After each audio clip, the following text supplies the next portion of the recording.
A black boy walked into the principal's office with only his backpack and quiet confidence. Minutes later, he walked out, expelled, humiliated, and blamed for something he never did. Teachers whispered, students stared, and the principal thought it was over. But what no one in that school knew, his father held the kind of power that could shatter reputations. Stay tuned and subscribe, because this ending will shock you. The first bell of the school day echoed down the crowded halls as students rushed to lockers, laughing and joking with friends. For most, it was just another ordinary morning. But for Jordan Brooks, it would become a day that would mark him forever. Jordan, a 16-year-old black boy, walked quietly into the building with his backpack slung over one shoulder. He wasn't the loudest student, nor the most popular, but he carried himself with a calm dignity that came from knowing who he was. His uniform was neat, his books stacked carefully inside his bag, and his eyes held the steady focus of someone who wanted to do more with his life than just survive school. But the walls of that school were not always kind. Rumors had swirled for weeks. Jordan had been accused of being trouble, of being late too often, of being disrespectful to teachers. None of it was true, at least not in the way it had been twisted. He had defended classmates from bullies. He had spoken up when treated unfairly. But in the hands of an authority looking for someone to blame, those acts of courage were twisted into misconduct. That morning, Jordan was called into the principal's office. The secretary didn't meet his eyes as she handed him a slip of paper. "The principal wants to see you now." Jordan walked into the office, the heavy wooden door clicking shut behind him. Principal Harris sat waiting, a man in his early 50s with a permanent scowl carved into his face. He leaned back in his leather chair, arms crossed, eyes sharp. "Sit," Harris barked. Jordan obeyed, lowering himself into the chair opposite the desk. His backpack slid to the floor with a soft thud. Without hesitation, Harris spoke. "Jordan Brooks, you're expelled. Pack your things. Security will escort you out." The words hit Jordan like a blow. Expelled, just like that? He hadn't even been told why. "I wasn't," Jordan began, his voice steady but quiet. "Don't bother," Harris interrupted, slamming a folder onto the desk. "Caught fighting. Late to class. Grades slipping. And now disrespecting staff. I've given you enough chances." His voice grew louder, so loud that students lingering outside the office could hear. "This school has no room for troublemakers. You people always waste opportunities." The room went silent at those words. "You people," a phrase that carried more weight than Harris realized. Jordan's fists clenched in his lap, but he didn't argue. He didn't beg. He simply looked the principal in the eyes and said, "I wasn't fighting. I was defending a freshman." "You didn't even ask," Harris sneered. "Excuses. Always excuses." Jordan stood slowly, his shoulders straight. He lifted his backpack, his face calm though his heart pounded. "You don't know who I am," he said quietly. "You don't know my family." Laughter came from the students clustered outside the doorway. "Yeah, right. What family?" "He's done," but Jordan didn't respond. He walked out of that office with quiet strength, leaving behind the humiliation, the whispers, and the smirk on Harris's face. What neither Harris nor the students nor the teachers realized in that moment was that Jordan's family wasn't ordinary, and his father held a position powerful enough to turn the entire story upside down. This wasn't the end of Jordan's story. It was only the beginning. As Jordan stepped out of the principal's office, the hallway felt heavier than ever before. His classmates, who had been whispering just moments earlier, now stared openly, some with pity, others with curiosity, and a few with cruel satisfaction. The rumor had spread instantly. Jordan Brooks got expelled. The security guard, a tall man with tired eyes, walked up beside him. "Come on, son," he muttered quietly. Jordan nodded, slinging his backpack over his shoulder. He didn't fight. He didn't cry. He just walked, but inside, his chest felt like it was splitting open. He wanted to scream that it wasn't fair. He wanted to yell that he hadn't done anything wrong. But what good would it do? Everyone already believed the worst. As they made their way down the hall, a group of students laughed.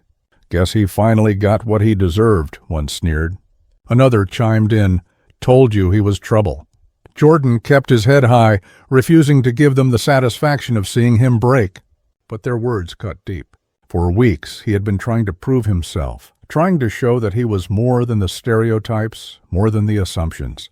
And now, with one sentence from Principal Harris, it felt like it had all been destroyed. By the time Jordan reached his locker, the hallway buzzed with the sound of gossip. His best friend Malik rushed over, wide-eyed. "Bro, what happened?" "They said I'm expelled," Jordan answered quietly, his voice steady. "What? Expelled? For what?" "You didn't—" Jordan shook his head. "Doesn't matter. They already made up their minds." Malik clenched his fists. "This is messed up, man. Everyone saw you weren't fighting. You were stopping those guys from jumping the freshmen. Harris knows it too. He just—" Malik trailed off, his anger boiling. Jordan closed his locker slowly, slipping the strap of his backpack onto his shoulder. "It's fine." But it wasn't fine. By lunchtime, the entire school seemed to know. Teachers avoided his eyes, some out of guilt, others out of agreement. A few students recorded videos of him walking out with the security guard, whispering captions under their breath. "There goes the troublemaker. Guess he couldn't last." When Jordan finally stepped outside into the cool air, he took a deep breath. The sting of humiliation clung to him, but beneath it, something else began to grow. Not anger, not despair, but determination. Because Jordan had one thing no one in that school knew about. His father. Mr. Brooks wasn't just a hard-working man or a quiet parent who showed up at conferences.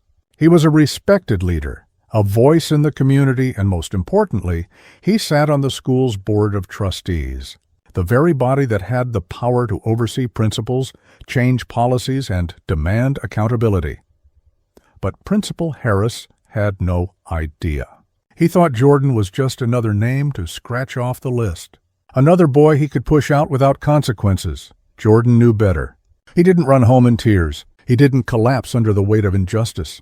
He walked with steady steps, each one carrying the thought, "This isn't over." Not yet.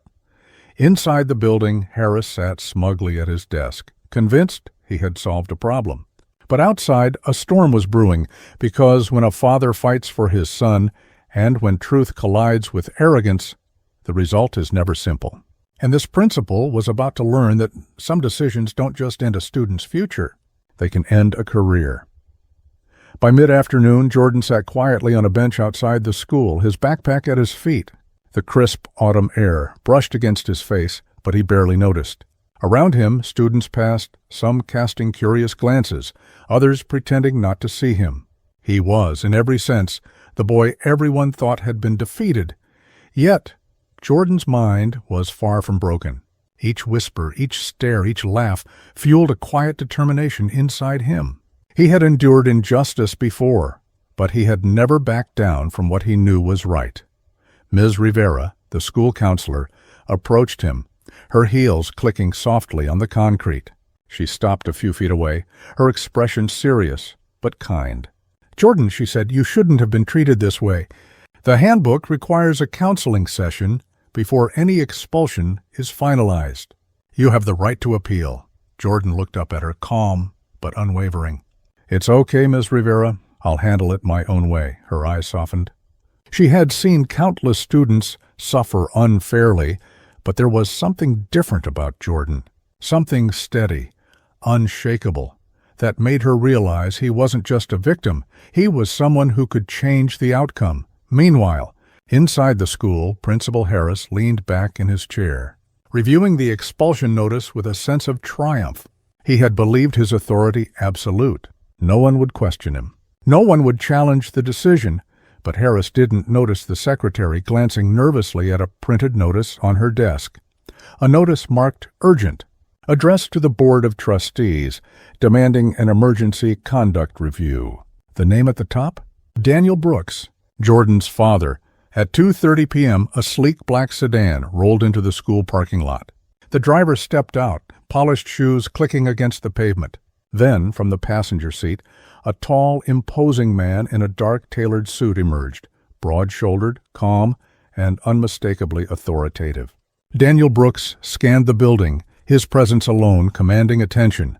Students paused mid-conversation, eyes wide. "Who's that?" One whispered. "Looks important." Jordan looked up, meeting his father's gaze. No words were exchanged, none were needed. In that silent moment, Everything shifted. The security guard stiffened, realizing the weight of the situation too late. Daniel Brooks approached his son and rested a firm, reassuring hand on his shoulder. Jordan's backpack felt lighter instantly, as though the air itself recognized the shift of power. Inside the front office, the secretary straightened, printing additional copies of the emergency agenda. She watched as Principal Harris emerged from his office, a smile plastered across his face, still oblivious. "Mr. Brooks," Harris said, attempting charm. "I wasn't expecting you." Daniel's gaze didn't waver. "I prefer to see things as they are before a meeting begins," he said evenly. Harris's smile faltered, a flicker of unease crossing his face. Jordan followed his father inside, walking past the cluster of students, who now realized this wasn't just another expulsion. Murmurs spread like wildfire. "That's his dad. He's on the board." Inside the conference room, the superintendent's liaison shuffled papers nervously, aware of the unusual tension. Daniel Brooks pulled out a chair for Jordan before taking his own. His voice carried authority, calm but piercing. "Let's review," he said. "Every decision, every action, every testimony will be considered." Harris tried to speak, but his usual confidence faltered. For the first time, he realized he was no longer the one in control. Jordan's heart remained steady. He hadn't sought revenge, hadn't demanded justice. He had simply endured. And now, with his father at his side, the scales were finally tipping. The conference room smelled faintly of old wood polish and coffee, but the tension in the air was thick enough to choke on. Daniel Brooks sat at the head of the table, his son Jordan quietly beside him, his backpack at his feet. Principal Harris paced at the far end, the confident smirk that had carried him through years of authority now replaced by unease. "Thank you all for convening on such short notice," Harris began, his voice wavering at the edges. "The matter is straightforward. This student has repeatedly disrupted classes, engaged in physical altercations, and displayed disrespect toward staff. Expulsion was the only appropriate course of action." Daniel Brooks leaned forward, his calm presence cutting through the tension like a blade. "Evidence," he said, his voice steady. "Let's review the evidence before passing judgment." Harris shifted in his chair, the papers in his hand suddenly feeling heavier than the weight of the accusations themselves. "The handbook is clear. 0 tolerance. Physical contact, removal, that is the rule." Daniel's eyes bore into him. "Physical contact in defense of another is not misconduct. Witness statements were ignored, a hearing never offered, and humiliation was public.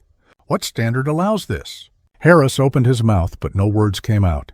The room fell silent except for the quiet scratching of pens as the superintendent's liaison took notes. Jordan remained still, listening, as his father's voice carried authority and reason. "Two seniors were shoving a freshman," Jordan intervened. "He didn't fight. He didn't retaliate. Ms. Patel witnessed it. The record shows his GPA is 3.6, attendance average, and his extracurricular involvement includes robotics and volunteer tutoring. This is the pattern, not delinquency." The liaison shifted uneasily, flipping through the papers. Harris's jaw tightened. We must set examples. Discipline maintains order?" "Yes," Daniel interrupted sharper now.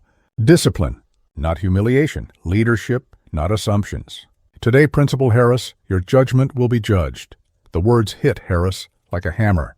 Years of authority, years of unquestioned decisions began to crumble in the face of truth. His hands trembled as he set the papers down. I was not aware that Jordan Brooks is my son," he stammered. "No, you were not," Daniel replied, calm but unwavering. "And that is exactly the point. You judged him, not on facts, not on character, but on assumptions, on bias." Jordan spoke quietly, his voice carrying through the room. There was no context. "I was defending someone. You told me I didn't belong. Publicly, before anyone even knew what happened." Even the students watching through the hallway windows could feel the shift in energy. Harris, who had once held the room in his grip, now sat frozen, realizing the full scale of his mistake. Daniel placed a hand lightly on his son's shoulder. "Leadership requires fairness, wisdom, and dignity. Today you have shown none. Today, your leadership ends." The liaison nodded solemnly, preparing the formal recommendation for immediate suspension pending board review. Harris sank into his chair, tie loosened, eyes vacant, his career and reputation collapsing around him. Jordan didn't gloat. He didn't smile. He simply remained calm, his posture steady, his quiet strength speaking louder than the principal's voice ever had. This was more than a personal victory. It was a lesson, an example of justice prevailing over arrogance, of truth prevailing over prejudice, and, for Jordan, it was a reminder, sometimes enduring the storm quietly can unleash a force stronger than any shouting or fighting ever could. By the time the clock struck 3, the conference room had transformed from a place of tension into a stage for accountability. The superintendent's liaison, still shuffling papers nervously, glanced at the video call boxes on the far wall. 2 other board members were dialed in, their faces a mixture of curiosity and concern. Daniel Brooks, sitting at the head of the table, exuded quiet authority. Jordan, seated beside him, remained composed, the picture of calm confidence. For years he had endured assumptions, whispers, and unfair judgments, but now the moment for truth had arrived. Harris tried to speak again, stammering, but the handbook, evidence, Daniel interrupted, firm but measured. The handbook requires fairness, hearing, and witness statements. You ignored all of it. This isn't about rules on paper. This is about judgment in practice. And your judgment failed today? Harris swallowed hard, his usual bravado crumbling. He had spent years commanding obedience, but he had never faced someone who combined authority with unwavering truth. Jordan finally spoke, his voice calm, yet piercing in its clarity. I didn't fight. I helped a freshman. Ms. Patel saw it all. 2 seniors admitted it. My record, my GPA, my activities, everything contradicts the reason you expelled me. Daniel leaned forward, eyes locking with Harris's. Tell me, Principal Harris, what standard allows you to humiliate a student publicly? What standard allows assumptions to dictate a child's future? Leadership is not intimidation. Discipline is not cruelty. The room went silent. Even the liaison paused, pen in hand, absorbing the weight of Daniel's words. Harris's face, once confident, now bore the look of a man unmasked, his authority stripped bare. It was never personal, Harris muttered. No, Daniel said, voice firm. It was about assumptions. And assumptions are dangerous. Today, they have consequences. The board members on the video call leaned closer, noting every word. The liaison scribbled furiously, realizing this was more than an expulsion case. It was a reckoning for the entire school culture. Effective immediately, Daniel continued.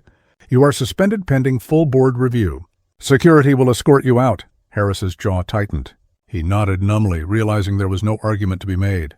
Years of perceived control had collapsed in a handful of minutes. The tie that once symbolized his authority now felt like a noose. Jordan didn't celebrate. He didn't mock or taunt. He remained still, his calmness contrasting sharply with the chaos around him. But his quiet dignity spoke louder than any words ever could.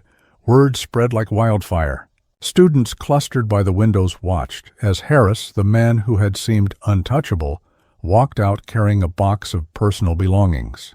Jordan followed with his father at his side, no longer just the expelled boy.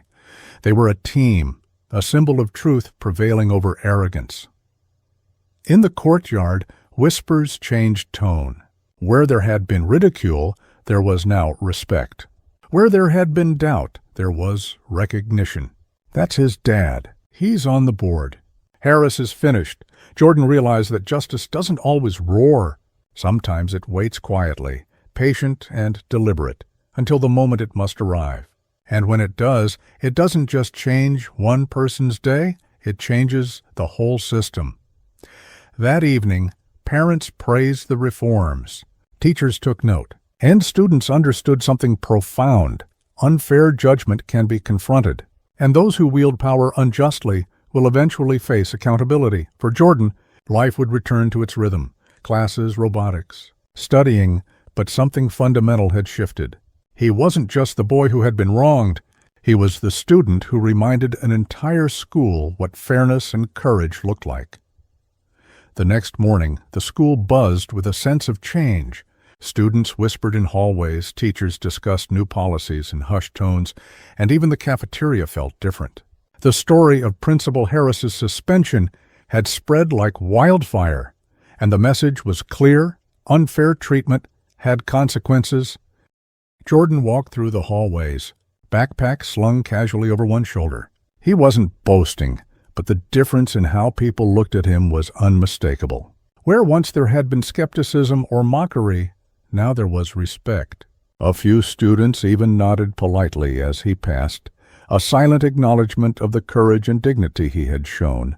Ms. Patel, his algebra teacher, approached him with a warm smile. "Jordan," she said softly, "I want you to know your actions didn't just protect that freshman.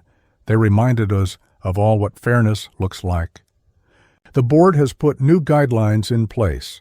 No student can be expelled without a hearing, and all witness statements must be considered." Jordan smiled faintly, adjusting his glasses.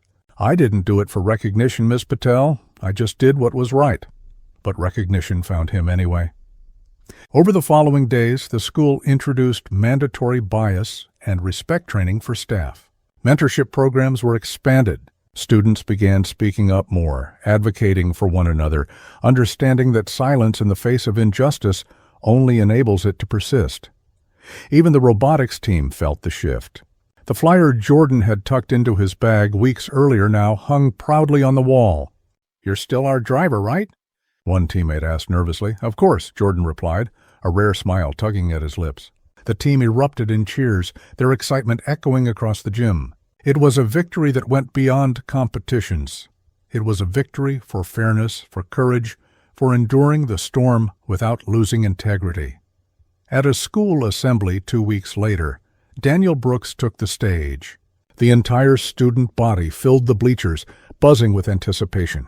"My son was nearly expelled because someone in authority forgot what leadership means," he began. His voice carried steady, commanding attention without shouting. "Leadership is not humiliation. Leadership is not assumption. Leadership is service. This school is not just a building. It is a promise to every child that they belong here. And from this day forward, that promise will be honored." Applause erupted, filling the gym with a sound louder than any insult Jordan had endured. He sat in the crowd, notebook open, posture steady, expression calm. He hadn't sought revenge. He hadn't shouted or fought. He had simply endured, and in doing so, had changed the culture of the entire school. For Principal Harris, the consequences stretched far beyond school walls. Local news covered the story, teachers whispered about arrogance undone, and students remembered that authority misused will eventually meet accountability. For Daniel Brooks, the work continued. Board meetings became opportunities to implement reforms, mentorship panels, and bias training. Each initiative laid a foundation that would outlast any single administrator, ensuring fairness and respect became cornerstones of the school's culture. And for Jordan, life returned to rhythm, classes, robotics, volunteering, but with one key difference: he was no longer invisible. He wasn't just the boy who had been expelled. He was the boy who reminded everyone what courage looks like, who proved that quiet endurance and integrity can shake the very walls of injustice. The whispers that once humiliated him now carried respect. The lessons of that day would echo in the halls for years to come. Jordan's story was no longer about humiliation. It was about triumph, about fairness, and about showing the world that sometimes the strongest voices are not the loudest. They are the quietest, the steadfast, the unyielding, and in every step he took down those school hallways, Jordan reminded everyone, watching true strength endures, and true justice never fades. Jordan didn't fight. He didn't shout. Yet his quiet strength changed an entire school and revealed a truth no one saw coming. If this story inspires you, hit that like button, share it with someone who needs to hear it, and don't forget to subscribe for more powerful stories of courage, justice, and resilience.